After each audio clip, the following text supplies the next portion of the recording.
पटेल जिंदाबाद जिंदाबाद जिंदाबाद मोदी विकास पटेल जिंदाबाद जिंदाबाद जिंदाबाद श्याम जी संघर्ष करो हम तुम्हारे साथ हैं श्याम जी संघर्ष करो हम तुम्हारे साथ हैं।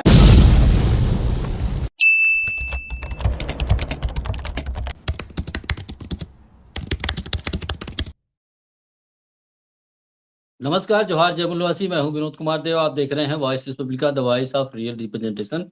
साथियों, राष्ट्रीय पिछड़ा वर्ग मोर्चा ने देशव्यापी जाति आधारित जनगणना को लेकर के अपना अभियान तेज कर दिया है और आने वाले समय में यह अभियान और तेज होने वाला है। हमारे साथ हैं माननीय अभय यादव जी, पूर्वांचल जोन अध्यक्ष, राष्ट्रीय पिछड़ा वर्ग मोर्चा।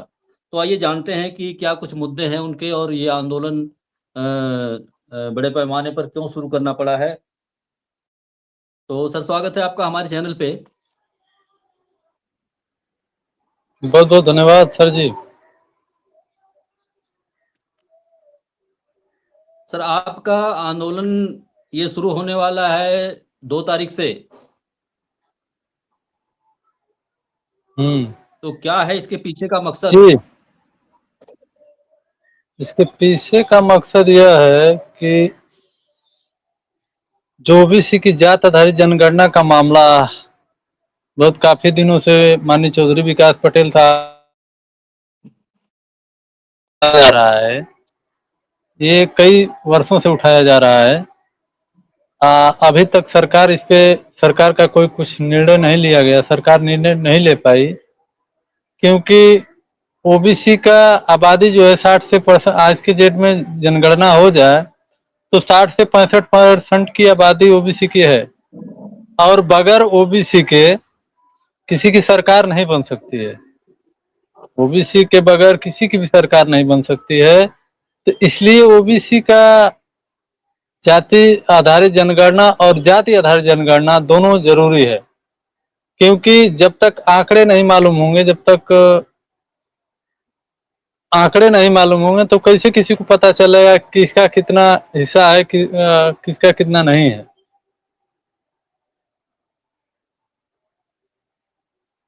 आंकड़ा का बात है ना, आंकड़ा का मामला है ना। अभी चौधरी साहब ने खुला लेटर जारी किया था सांसदों और विधायकों के नाम। तो बताएं कि क्या प्रतिक्रिया रही ओबीसी के सांसदों और विधायकों की। 20 जुलाई से 13 अगस्त तक संसद सत्र चला और संसद सत्र में जितने भी हमारे सांसद महोदय हैं उनको सबको ईमेल और व्हाट्सएप के माध्यम से और जहां जो मिले थे उनको ज्ञापन दिया गया ओबीसी की जाति आधारित जनगणना का कि ये मुद्दा संसद भवन में उठाया जाए। लेकिन अरे पक्ष का तो छोड़िए, विपक्ष के भी एक भी सांसदों ने ऐसा नहीं किया, एक भी मुद्दा नहीं उठाया। पक्ष का छोड़िए, पक्ष तो नहीं उठा सकता है, विपक्ष का भी नहीं उठाया। क्यों? आखिर इसके पीछे क्या कारण रहा होगा? क्या समझते हैं? क्या जवाब हो सकता है जनता की सवाल का कि उन्होंने ये सवाल क्यों नहीं उठाए संसद में? क्योंकि जितने भी सांसद चुन के गए हैं तो वो तो एक तो ओबीसी के हैं नहीं, ज्यादातर उसमें सवर्ण हैं, एससी एसटी के हैं। जब ओबीसी को रिजर्वेशन है नहीं है, जब ओबीसी का कोई गणने नहीं है तो हमको भी, अगर हमारा भी सांसद रहता तो उठाता, लेकिन ओबीसी के सांसद उसमें बहुत कम है और जो भी हैं तो वो बीजेपी के ही हैं। तो इसलिए नहीं उठाए, क्योंकि उठाएंगे तो बीजेपी उनको उठाने नहीं देगी। उत्तर प्रदेश में सत्ताधारी पार्टियां रही हैं सपा और बसपा जी, तो क्या इनके सांसदों ने भी इस मुद्दे को नहीं उठाया? न सपा न बसपा न आरजेडी, कोई भी नहीं। आरजेडी तो खैर बिहार की है, लेकिन सपा बसपा के यहाँ भी बहुत सारे सांसद हैं, लेकिन ज्यादातर सवर्ण ही हैं। तो सवर्ण है तो सवर्ण थोड़े उठाएंगे, ओबीसी के लोग रहते तो शायद उठाते, क्योंकि जैसे एससी को एससी के रिजर्व सीट से लोग चुन के जाते हैं, उस तरह अगर हमारा भी अगर आरक्षण रहता तो हमारा प्रतिनिधित्व कोई करता ना, सीट चुन के जो जाते तो करते। बाबा साहब ने क्या कहा, बाबा साहब ने दिया 2 वोट का अधिकार दिया, तो 1 वोट का अधिकार तो खत्म हो गया। 1 वोट का वही अधिकार था कि जिस जाति का लोग, जो लोग रहेंगे उस जाति के लोगों को चुन के ही भेजेंगे संसद में। लेकिन अब इन लोगों को खटकने लगा कि नहीं, अगर हमारी तो जाति कम है, बाबा साहब को मजबूरन पूना पैक्ट करना पड़ा ना।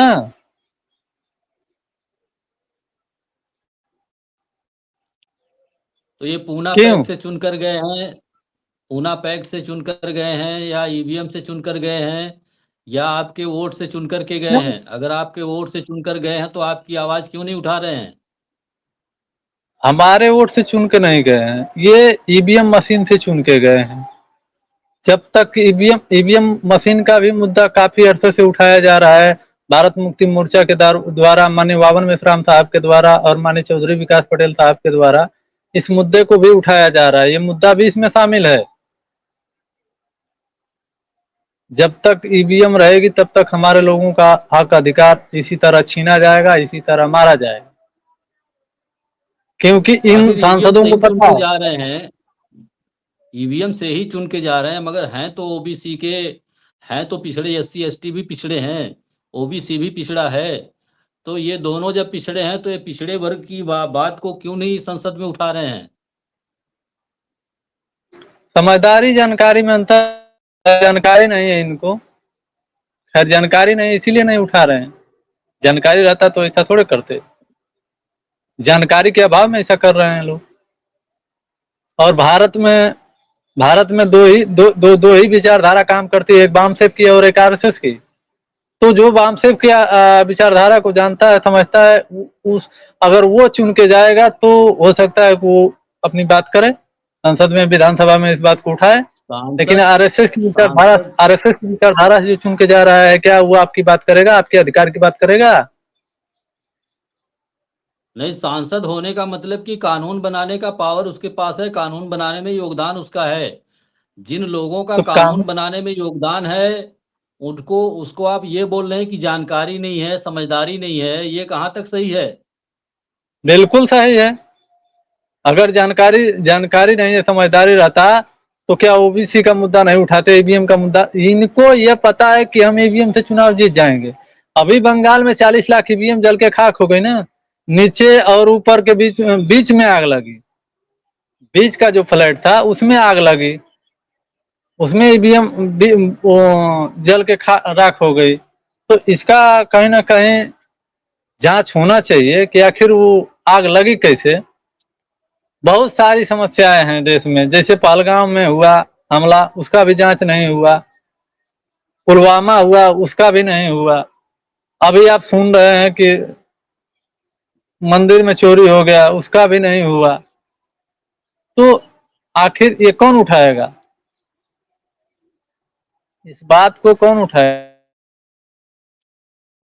है? सांसद विधायक हमारा अगर चाहते हमारा हैं ये तो कहना है, हाँ, हमारा ये कहना है कि ईवीएम में वोट तो आप ही लोग डालने जाते हैं ना, जनता ही तो डालने जाती है। तो कैसे कह ये सकते हैं कि मोबाइल जनता आप के वो प्रतिनिधि नहीं है? मोबाइल आपका है, अगर सिम कार्ड मेरा लगेगा तो उसमें नेटवर्क किसका पकड़ेगा, मेरा पकड़ेगा कि आपका पकड़ेगा? मेरा पकड़ेगा ना। तो ये इलेक्ट्रिक चीज है। जैसे बाबा साहब ने व्यवस्था दिया संविधान में बैलेट बॉक्स का, बैलेट से चुनाव कराने का, तो बैलेट में आपको दिखेगा कि मैं किस प्रत्याशी को, किसको मैं वोट दे रहा हूँ, वो पारदर्शिता है, उसमें दिखाई देगा। लेकिन ईवीएम मशीन में आप बटन दाबे, आप पता नहीं चलेगा कि आप किसको दिए हैं, किसको मिला है।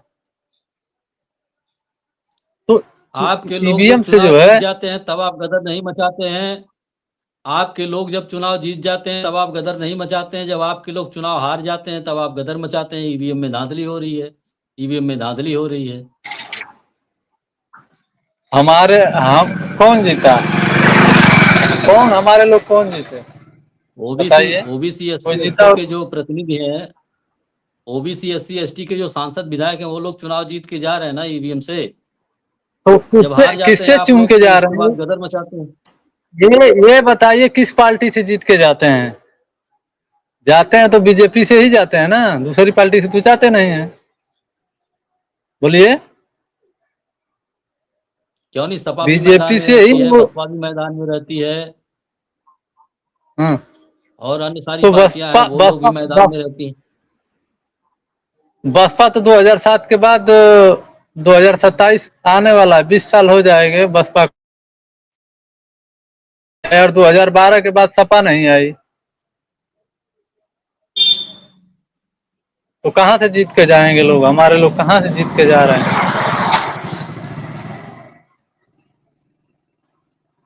सपा बसपा। आप लोग जाति आधारित जनगणना पर गदर मचा रहे हैं, आप लोग ईवीएम में धांधली होने पर गदर मचा रहे हैं।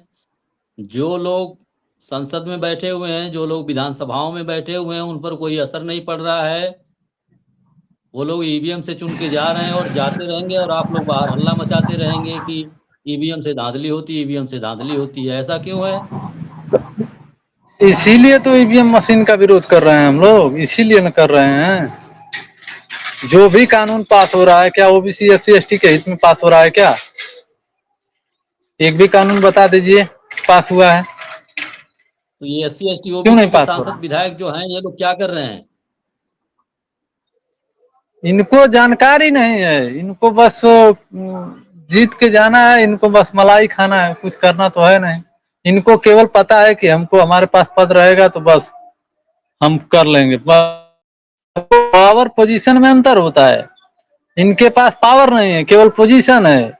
पावर का मतलब कि जो ये कर नहीं सकते, ये कुछ नहीं कर सकते। ये पोजीशन में केवल दिखाने के लिए है कि नहीं हमारा, हम सांसद हैं, हम विधायक हैं। अभी बस्ती में एक कार्यक्रम होने वाला था और बामसेब के सुप्रीम लीडर माननीय वावन मेश्राम साहब को जूतों की माला पहनाने की घोषणा की गई थी। पहनाना चाहिए ना। अरे पहनाने से पहले अपने लोगों से पूछ लेना चाहिए कि वावन मेश्राम कौन है। जो उनके आका है उनसे पूछ लेना चाहिए कि वावन मेश्राम कौन है। और जो बात वावन मेश्राम साहब कहते हैं वो साबूत के साथ कहते हैं। अगर उनको लग रहा है कि ये गलत कर रहे हैं तो उनके खिलाफ जो है कि कोर्ट में मुकदमा दायर करें।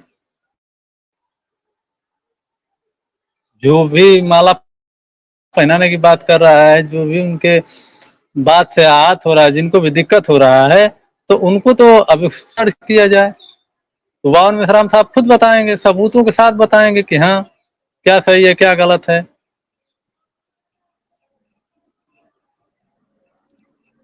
आपका जो आंदोलन होने वाला है 2 तारीख से, क्या प्रमुख मुद्दे हैं उसके?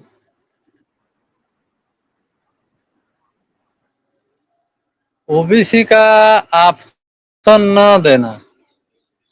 पहले पहले तो जनगणना भवन की हुई, हाउस लिस्टिंग हुई, उसमें भी नहीं था। दूसरे में सरकार कही कि नहीं दूसरे चरण में हम ओबीसी का कॉलम देंगे, ओबीसी की गिनती करेंगे। लेकिन दूसरे कॉलम में भी यही नहीं है, तो इसीलिए 2 दिसंबर को, सॉरी सितंबर 625 जिलों में और 5000 तहसीलों में राष्ट्रीय पिछड़ा वर्ग मोर्चा के माध्यम से माननीय चौधरी विकास पटेल साहब के नेतृत्व में ये चलेगा। और जब तक चलेगा, जब तक हमारी मांग पूरा नहीं होगी तब तक चलेगा। कार्मिक जनता को क्या मंत्रालय का अपील करना रिपोर्ट है चाहेंगे? कि 90% जनता से तो मैं यही अपील करना चाहूंगा, खास करके ओबीसी समुदाय से मैं अपील करना चाहता हूं कि आप लोग अपने हक की लड़ाई के लिए राष्ट्रीय पिछड़ा वर्ग मोर्चा का साथ दें।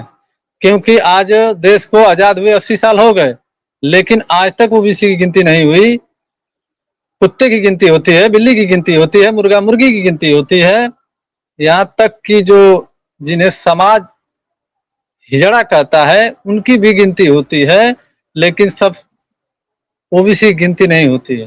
ओबीसी गिनती आज तक हुई नहीं। 1952 के जनगणना के 1931 के जनगणना के हिसाब से 52% आबादी है, वही आज भी चला आ रहा है। लेकिन 52% में हमको 52% छोड़िए 27% भी नहीं मिलता है। क्यों? हमको इस देश में अधिकार नहीं चाहिए? हमारे बाप दादाओं ने, हमारे लोगों ने लड़ाई नहीं लड़ा? सबसे ज्यादा लड़ाई तो ओबीसी के लोगों ने लड़ा, ओबीसी के महापुरुषों ने लड़ा, फिर भी ओबीसी पीछे है। ओके सर, बहुत बहुत धन्यवाद।